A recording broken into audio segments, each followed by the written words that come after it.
So we're about to jump on the ferry and go to the north of the city. Nikki's hungover because she had like 2 drinks last night. She can't hack it. There was nearly a crash there, nearly a bike crash, people causing it. But we're going to the STRAAT Museum today, which is the kind of main purpose of the trip. I'm really excited. It's like Europe's museum for graffiti and street art. And should be class, man.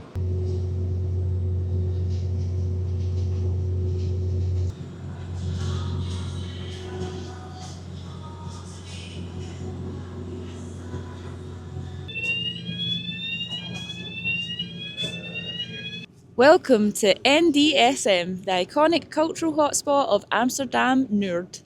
This historic location, once an industrial shipyard, is now a vibrant centre of artistic expression and creativity. Explore the wharf and be surprised by art in public space, festivals, exhibition spaces, studios, restaurants and various businesses. So we're thinking that this is basically the SWG3 of Amsterdam. Is that what we're saying, Nikki? It's the closest comparison, yes. Aye, it's a good comparison. I've been talking about different characters from different cities, and I can't remember what city this from is again, but it's somewhere in Italy, and it's like an elephant's foot. And I used to see them about all the time when I'd be in Italy, and it's so cool to see one here. So we need to look for spaces to paint, Nikki. Oh, this guy's so good. Remio. Iconic. There's a wee knoll art. So we're into it, there's too much stuff already.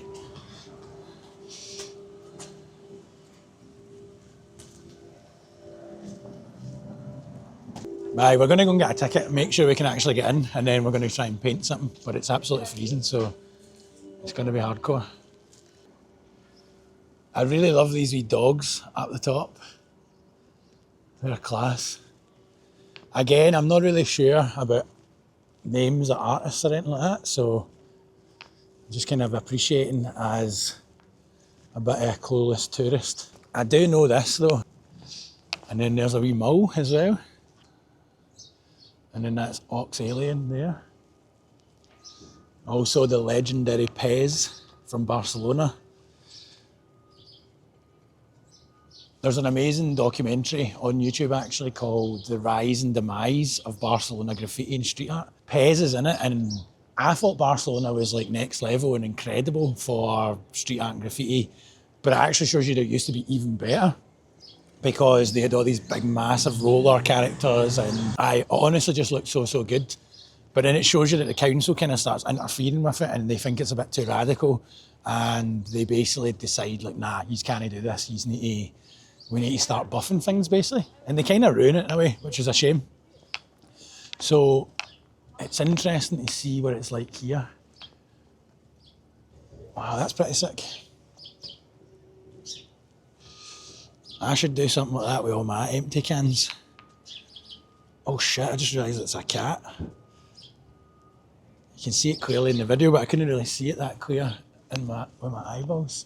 And then this is a big Peachy and Avo. We've got one of these in SWG3. So there's another connection, I guess. And then somebody's painting down here, which is pretty sick. This looks kind of more like a kind of Hall of Fame sort of vibe, which is class.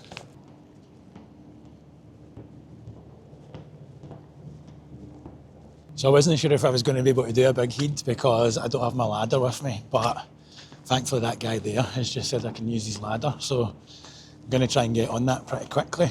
Kind of love it, man. I love that side of things. Good community vibes. And people just helping each other out, which is always nice. There's like a common bond to just, help each other and paint together. So I'm going to go and find Nikki and then going to make a start on the painting.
so cold, man. Yeah, it's cold. I thought Glasgow was cold, but whew.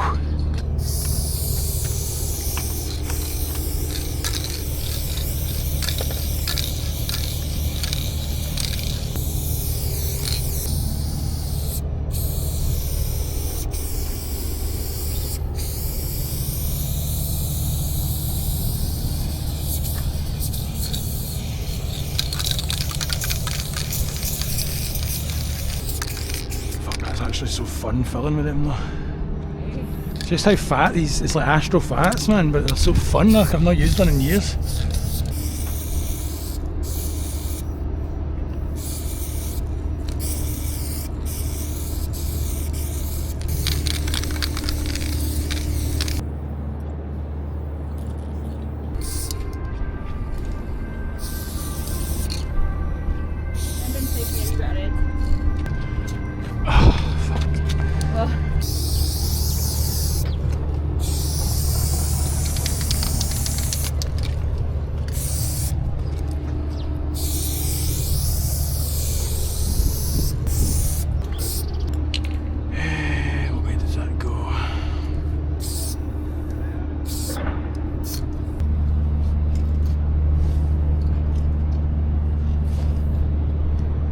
Hey man.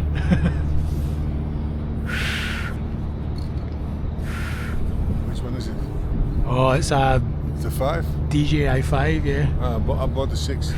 Nice, nice. Is it good? I don't know. I'm not. I just got it yesterday. Yeah. I don't know how to. Yeah, to be honest, I've only had this like a month. I don't really know. Yeah? You like it? It's good, man. Yeah, I've got like the little Osmo thing as well. Okay. Just because it's like on a gimbal, so. And the colors. Yeah, it's You do it good, man. yourself? I kind of put it into Premiere and put like Lux on, so it's filming in D-Log or something like. Yeah. I don't know, man. I have no idea what it means, I have but the same. film it in D-Log and I'm then playing with it. put a LUT over the top. But I don't know exactly what it does, man. Do you paint as well? Oh, I have a tattoo studio. Yeah. Ah, sick, nice, cool, man. Is that a good area to have a tattoo studio? After the COVID, it's going down. Yeah, a lot of people in Glasgow have said the same, man. Yeah. Like, yeah, it was really good before COVID. Yeah, yeah. Summertime, people everywhere. Yeah. Now, quiet. Ah, right, Same okay. with the bars. Here's also. Yeah, right, okay. In the center, the bars also. Yeah. I have a client of mine. He's working for Heineken. Ah, right. He Okay. brings the beer. Yeah. Quiet everywhere. Right, okay. Crazy. Everything is too expensive. That's the Fuck, problem. man, I know. Tell me about it, man. Yeah, it's the same, man. See you. Good to see you, man. Cheers.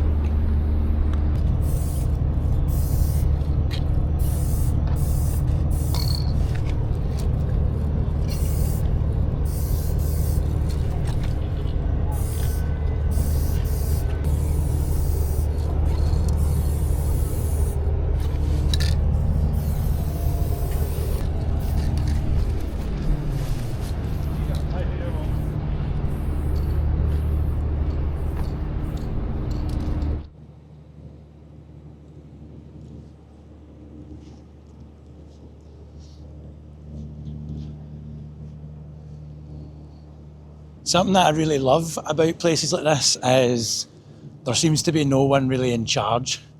So, for example, this wee wall here, and even the ground, do you know what I mean, is covered in paint. And the walls are covered in paint, and it's like an autonomous thing. There's no curation on the go. It's just a legal wall, basically. You can just come and paint, and there's tags everywhere, there's PCs everywhere, there's everything in between, do you know what I mean?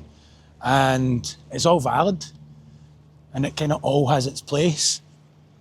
And I think sometimes there's a danger to think that that shouldn't be allowed, or that you have to curate everything and you have to have control over everything. When I think actually what you'll see is inside there's a lot of control and there's a lot of curation. It's incredible. I just went in to use the toilet and I was like, holy shit, this is next level. But out here, this is just operating under the rules of graffiti and street art, do you know what I mean? This is just operating over somebody paints something, somebody comes along and paints over it.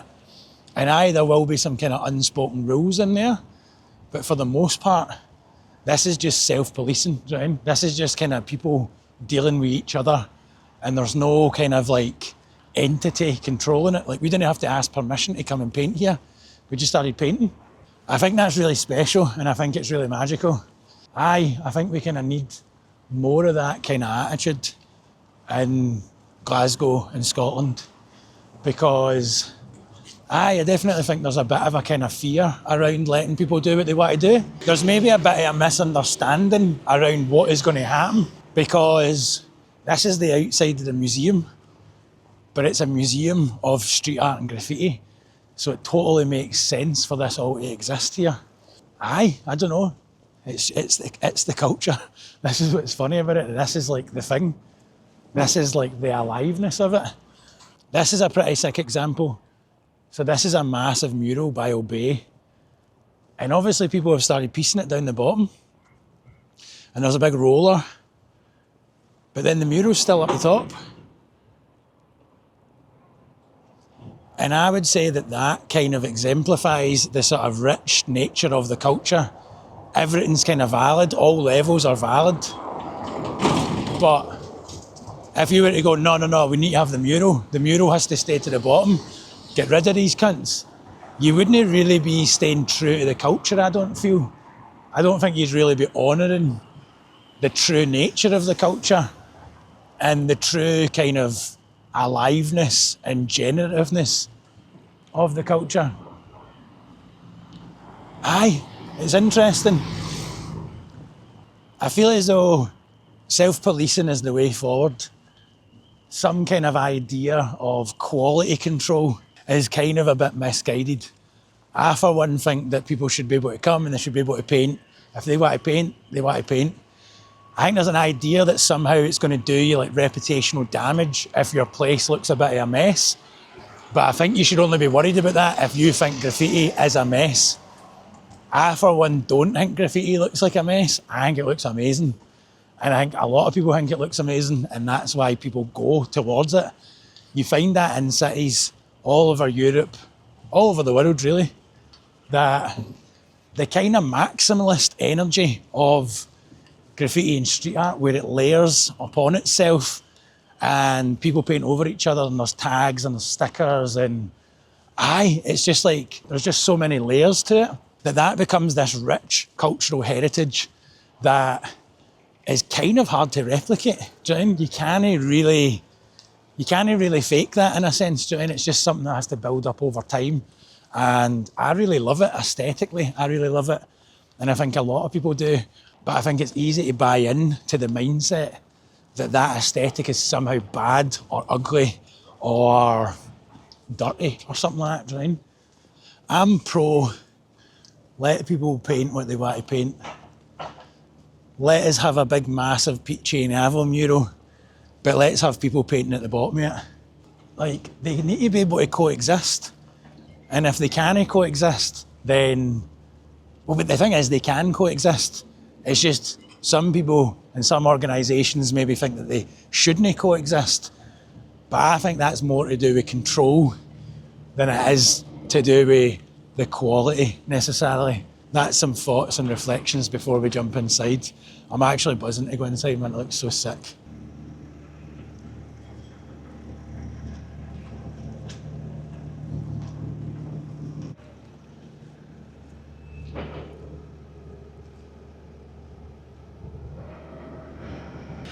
So that's us finished. Shout out to Crowtag1 for the ladder. Absolute legend, it was so good.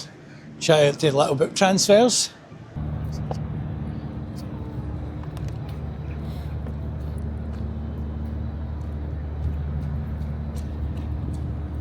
So we've actually made it to STRAAT. We've made it inside and I'm kind of blown away because the scale is just insane.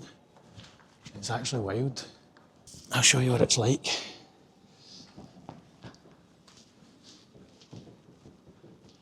It's gigantic. So it's just really, really cool to see. There's, I don't know, it's mad. There's just like a crazy, crazy amount of work and also a kind of crazy amount of diversity in the work. So you've got kind of abstract stuff, kind of Pisa Ciao, I think you say it, in Brazilian kind of letters. Pixel, aye. And then Okuda. And so this is really amazing to see because there's a graphitism magazine that I used to obsess over and Okuda was in it, but he used to paint characters and graffiti letters and I'm pretty sure he used to paint trains under the name. So aye, it's pretty next level to see how he's taken his artistic career. And then this is by Pref, which is amazing to see, man. I think there's just something about being able to see people's work in the flesh and see how it's actually painted. It's incredible.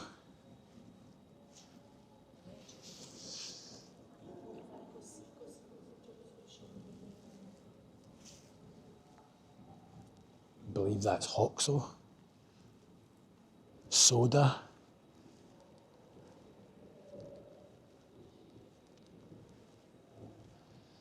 And then the legendary cornbread. I start this shit, which is pretty funny. And so I guess this is kind of like where it all begins, like the humble tag. And I've just clocked that there's like a wee explainer here. So it basically says there's like a tag, then a throw up, then there's a piece, which is slightly more complicated. You've got a crew, like one up, style and fame, connection to hip hop, stickers, characters like Ox Alien and stencils. And it's pretty sick to see that they're kind of honouring all of that. They've even got like street art and subvertising as well. It's mad. 6 decades. So starting with Cornbread up to Julio 204, Tacky 183, Super Cool 223, the New York trains, Chicago, Paris, Rome, Sao Paulo, Berlin, Style Wars, Subway Art. The 1990s, cause start subvertising. No, that couldn't have been 1990. There you go, look, Stavanger. New Art Festival, One Up, Upfest in Bristol, exit through the gift shop. Very, very cool. Opened our STRAAT Museum in 2020. So there's loads to talk about. Winwood Walls is in here, which is a really interesting thing. You should watch a documentary on YouTube called The Gentrification of Winwood Walls, which is really, really interesting. There's also the 5 Points case, which is where 5 Points was whitewashed after the property developer sold the place and all the artists that painted it, or at least a bunch of them, were given compensation. This place is mind-blowing.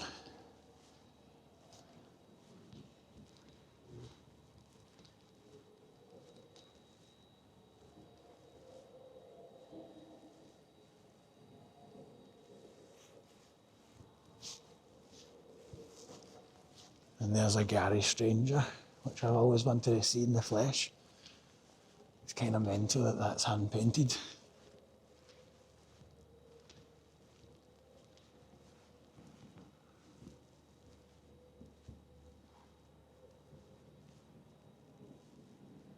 So many different styles, but just everybody is at like a pure next level. Everybody's just at the top of their game.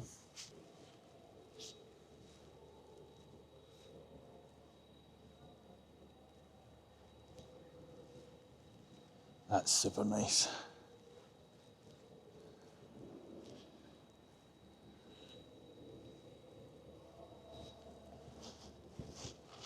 Super clean, super nice style.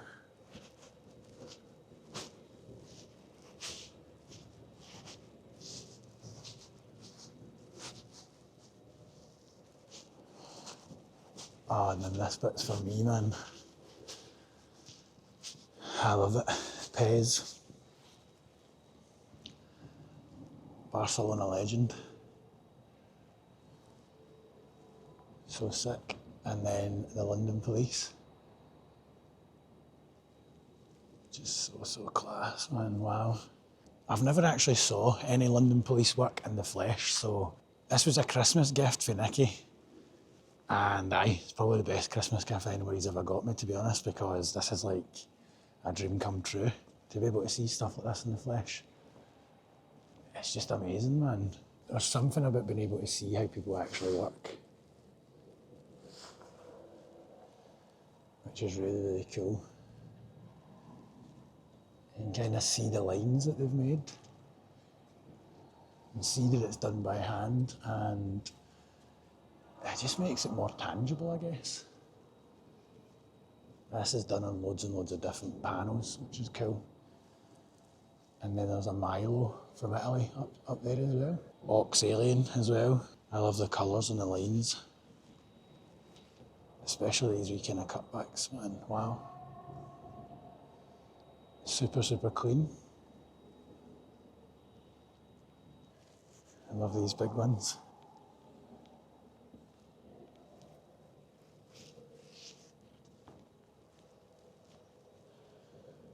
And then I think this is Findak. But this kind of gives you a sense of the scale. It is gigantic. And so I can kind of spy an Alex face over there, who is Thai. And it was kind of incredible to see his work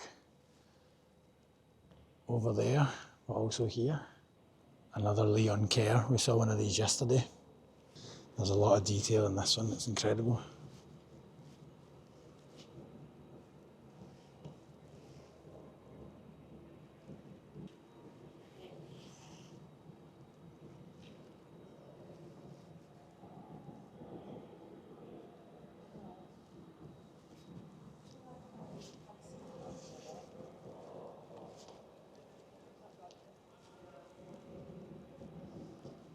And then this one here is actually by Greg Mike, who's an American guy, kind of super pop in style.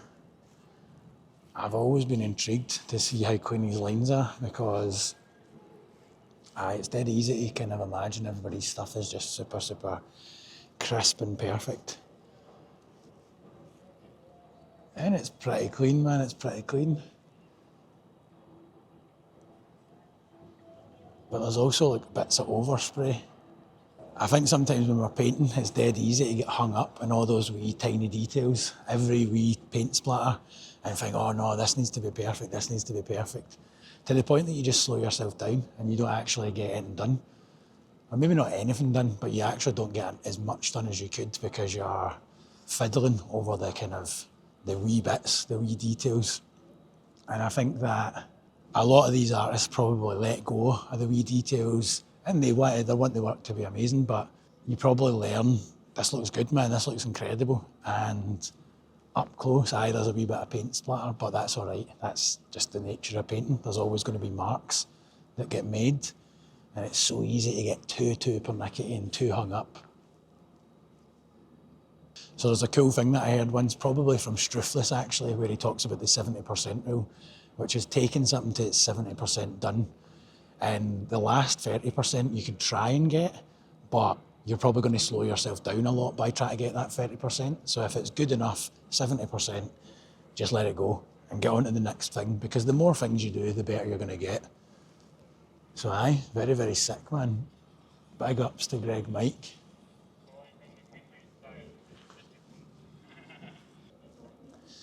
And so it was funny, as I was approaching this one, I was like, this looks like Trezzy's work. He's got such a distinctive style. I painted at Yardworks a couple of times, it's just incredible. He's a big inspiration to a lot of local artists like Mark Wurst and stuff like that. Trezzy sadly passed away, so it's good to see his work here, so rest in peace, Trezzy. What an absolute legend. This place, man, wow. This looks incredible.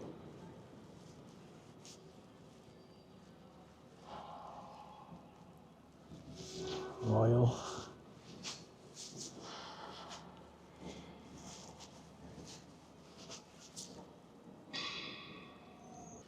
I think it's just pretty crazy the amount of different styles that you see. But they're all being celebrated under the same roof. I really like it. Some really crazy ones up the top as well. That Zurich up there is amazing. And then this one here is by Duz, who is a legend in the graffiti game.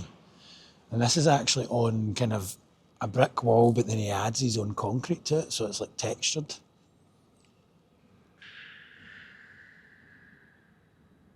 So there's like a 3D element to it, which is incredible.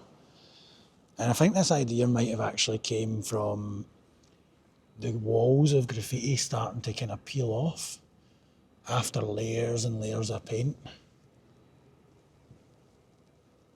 So I really, really love it. Love this style. And so this one's actually by Lauren YS, who is known as Squid Liquor, and she is the artist that is painted in Glasgow by Smug in the last video.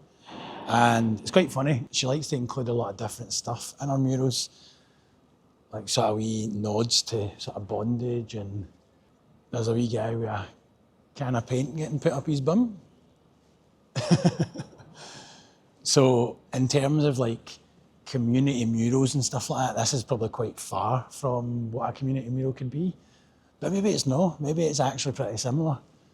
But there's just wee bits of edge within it. And I think that's the thing. I feel as though sometimes maybe back home, everything has to be very safe. And maybe it's a European thing. Maybe people are more loose. And maybe because we're like part of the British Isles or something like that, we're part of this quite sort of uptight, prudish sort of can't do dangerous things. But I think it'd be cool to see some stuff that's a bit out there and a bit wild. Let's get some controversy on the go. The closest we get to it is like Creative Scotland funding a sex tape. Do you know what I mean? That was our biggest controversy, and it was probably quite arty. Do you know what I mean? It was probably quite interesting in an artistic way, and the people of Scotland and Glasgow couldn't hack it. This is by Blade, a New York legend, one of the OG train painters.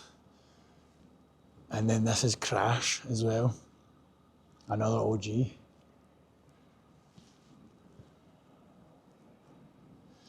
I think what I'm loving about this place is the scale. There's something about the scale that's just really, really amazing, because I think a lot of this work is supposed to be viewed at this scale. And I think sometimes when you go to a gallery or whatever, it's kind of maybe just a bit like, no really doing it. It's not really capturing the thing as much. And I feel as though this just does it so well, because the scale is perfect for them. And then we've got this huge sculpture here as well.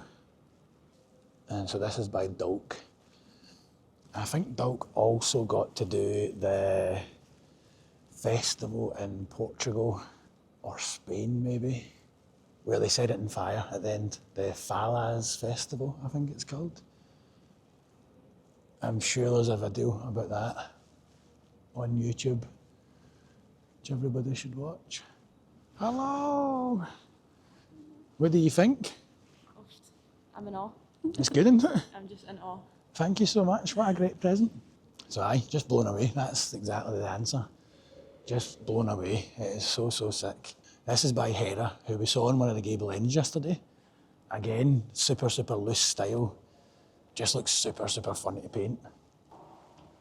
It's like very, very gestural. And I guess I'm always thinking about the movements people will be making when they're painting. And I have seen videos of Hera painting and it just looks amazing, man. The shadows in this one, man, wow.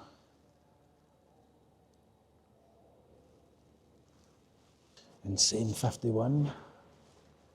He's also came to Yardworks before. Insane 51 actually gave a talk once at Yardworks, and it was really funny because I was sitting with Mark Wurst at the time, and Mark basically said, this is what it's like when you grow up with no self-esteem issues.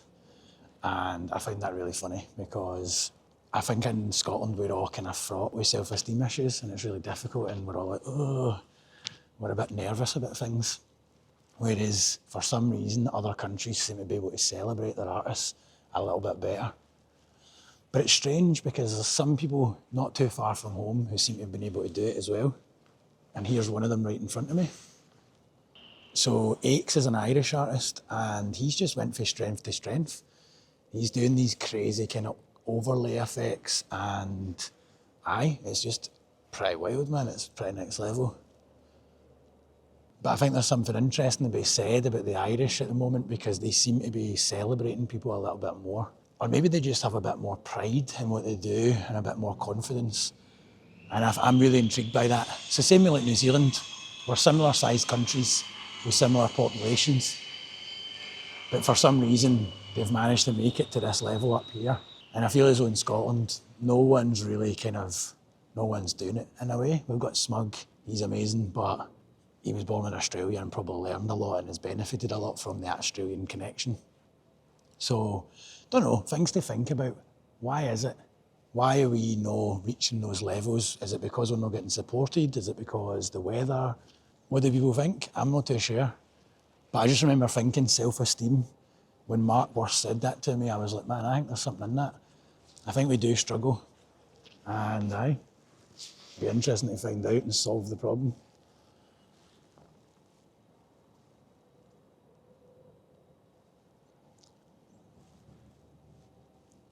And so that's what's pretty cool about these paintings, is it's 2 paintings in one.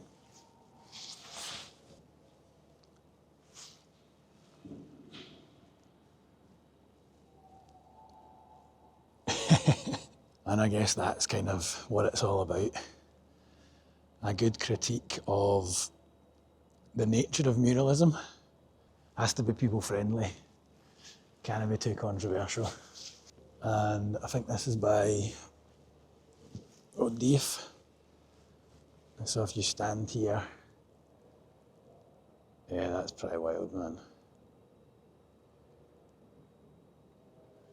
Very, very cool.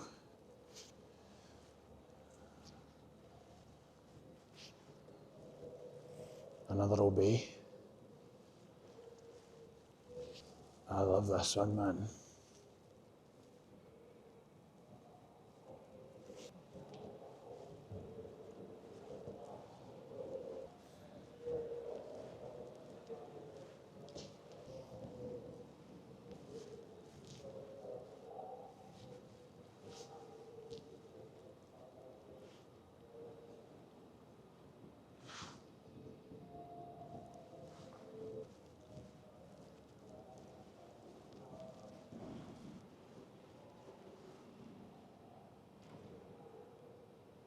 Another amazing Brazilian. This is the guy that we saw on the side of Social Hub yesterday. Cranial.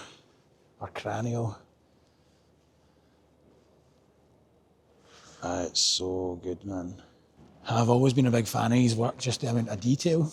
It always kind of reminds me of Elf from Edinburgh. Kind of stencil cap vibes. So much character, like he's summoning some kind of apparition, but it's actually just Wi-Fi.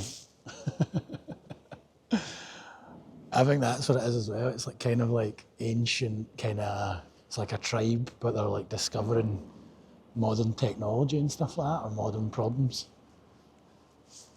So sick.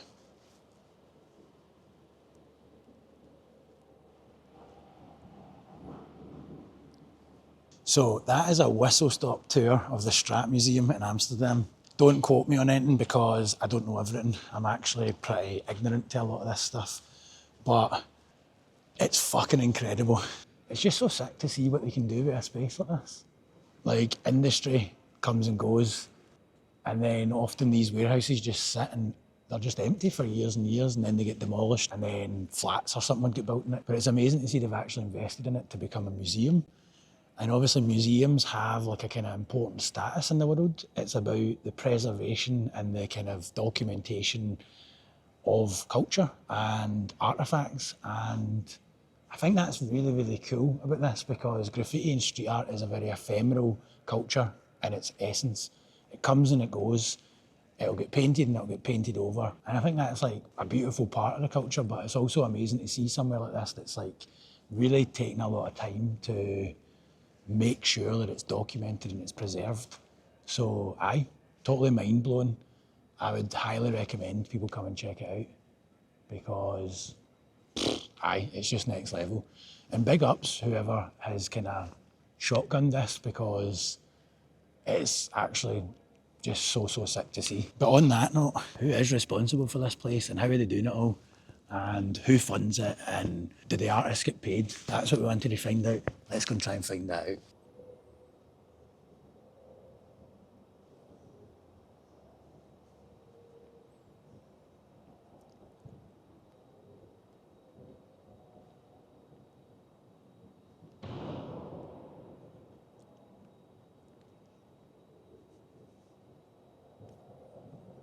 And so we were just having a wee munch, and I noticed there was this wee panoramic bit up here, and they've actually got these things by Swoon. So go watch Fearless by Swoon. It is an incredible documentary that charts Swoon's kind of artistic career from pasting things up in the streets to working in museums and doing huge installation shows. And it's incredibly inspiring and just a pure amazing story, basically. So I'd highly recommend people go and do that. So once again, big ups to STRAAT, big ups to Nikki for bringing us here. Incredible. Grateful to be here. See y'all later. Whoop whoop. Just one last thing. I managed to bump into the technician there, who was Dutch, but he had a kind of Irish accent, which is funny. I think his kids stay in Ireland. And we asked him about the artists getting paid.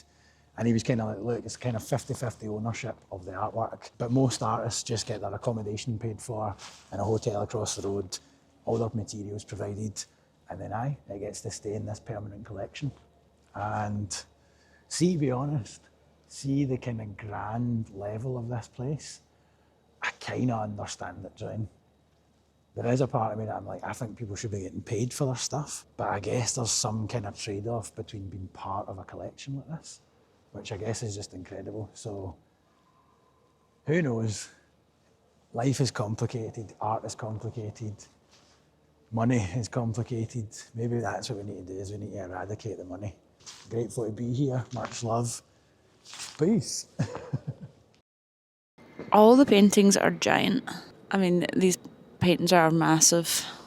Honestly, the scale of this is just something else. It must be like 12 metres across or something. Maybe not that much. Let me see. 1, 2, 3, 4. Nice. Oofed. Wow. Oh my goodness. Wow. I'm shook. I love the yellow. This is stunning. This is up my street. Weird birds, pretty flowers. Who doesn't love birds and flowers? That one is a cracker. Look at his face. Beautiful beak. Love these long beaks. Oh my god, look at this Medusa one. I think that's the coolest thing I've saw so far. Oh my god, it gets better. Oh, little buddy's reaching out for a flower. Is this got a light in it, or is that paint? What the fuck? Holy shit. How does one actually draw that?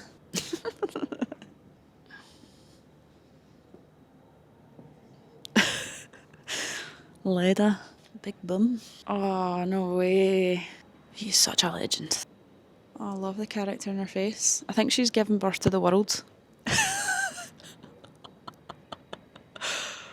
Oh my god, this is amazing. Oh my gosh, did we see this artist's work in Thailand? So cool. I love that effect, like the just like fuzzy, blurry line. Everything's like got an overspray. He says, "Painting is my lifetime's job. I never want it to end. I still have a big dream to become an artist who left a trace of history in my era. This is an artwork about peace. The little boy holding the dead bird is my artistic response to what's currently happening in the world. The beautiful background consciously contrasts with the scene."